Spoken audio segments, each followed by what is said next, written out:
So how has that transition been for you? Well, it's all a transition. So when I was doing Urban Expressions, I had a 9 to 5, of course.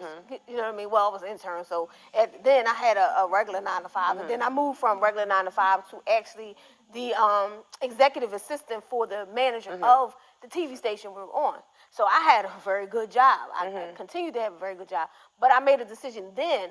That was another decision. I made a decision. I was like, I want to do Urban Expressions full time. I'm going to leave this job with my benefits and this great money to do Urban Expressions full time. That was my first endeavor into being an entrepreneur. Like, and everybody's like, you sure you're going to do this? And I'm like, I believe that I can make Urban Expressions, not me, with God. I believe that I can do this, and I believe with God I can do this. And I say that now with God, but then I wasn't quite saying with God. I was saying I could do this, because I believed I could do it. But I gave up my job at Channel 48 with that money, and that, as soon as you get the benefits, I got my benefits, and I'm like, oh no, I'm going to leave. And I had good benefits. So I gave that all up. And then you go years later, we did that for another 15 years, I believe.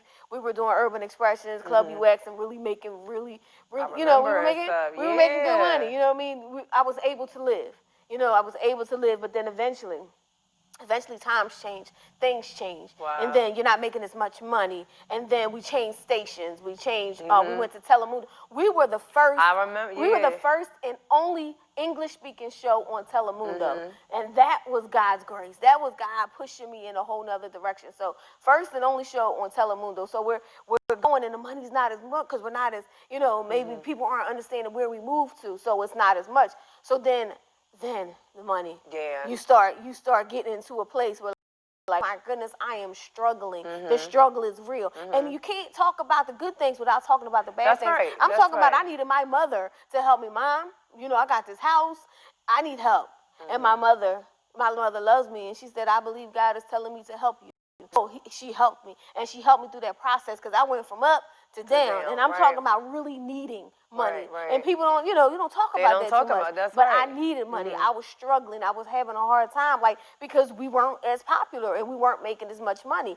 So then it's like, God, what do I do? What am I doing? Come on, help me. And then God opened the door for Rick Foreman. Shout out to Rick Foreman. He doesn't own Foreman Mills anymore. He sold it, but shout out to Rick Foreman. He called and said, you want to come on the inside. Wow. You want to work for Foreman Mills. And Foreman Mills had been our sponsor, one of our biggest sponsors for all those years. And I continue to maintain relationships. That's another key. People maintaining the relationships. Maintain relationships. Don't burn bridges. Do business. When you say you're going to do something for somebody, you do it. If you say, I'm going to give you A, B, C, and D, I'm going to give you sponsorship, I'm going to give you this, you do it. So that way, when somebody comes down to it, when you need something, not that he knew I was in need, because I never let him know I was in need. He offered me my position, and I was the creative manager / social media manager at Foreman Mills, working in the corporate office. And it was awesome. I still feel like it was one of your dream jobs, an offer you can't refuse. So you go to this big job, and finally God answers your prayer. You think it's an answer to your prayers. You're thinking, okay, God, I'm moving. This is it. This is my job. I'm going to have this job for the rest of my life, until they come in and tell you, we're going to lay you off. You going to do what? So there you go. They laid me off, and then honestly, didn't tell people, they brought me back.